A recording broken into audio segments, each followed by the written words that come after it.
హరే కృష్ణ. హర హర మహాదేవ. శంభో శంకర. అఖండ తాండవం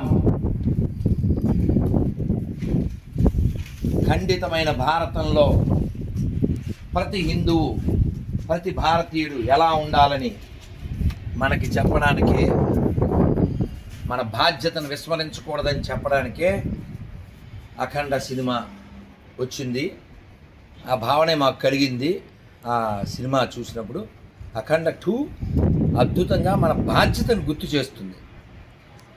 మీరు పార్టీలు, కులాలు, ప్రాంతాలు పక్కన పెట్టి ఇది నా దేశం, ఇది నా ధర్మం అని దృష్టిలో పెట్టుకుని ఇటువంటి ఏ సినిమా అయినా సరే ప్రోత్సహించవలసినటువంటి బాధ్యత మన మీద ఉంది.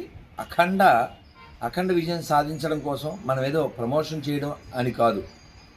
అది ఏ సినిమా అయినా మనం చాలా దేశభక్తి, దైవభక్తి సంబంధించినటువంటి ఏదైనా మనం రక్షించుకోవడానికి, మనం కాపాడుకోవడానికి, మన ధర్మం విషయంలో, మన సాంప్రదాయాల విషయంలో మనం ముందుకెళ్ళడానికి ఇదొక మనం చేయగలిగే పని, మన చేతిలో పని.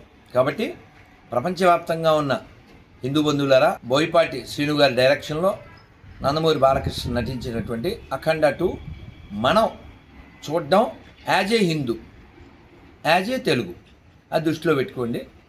ఇంకా ఆల్రెడీ చెప్పాల్సింది చెప్పాను. భారత్ మాతాకి జై. అఖండ భారత్కి జై. జై శ్రీరామ్.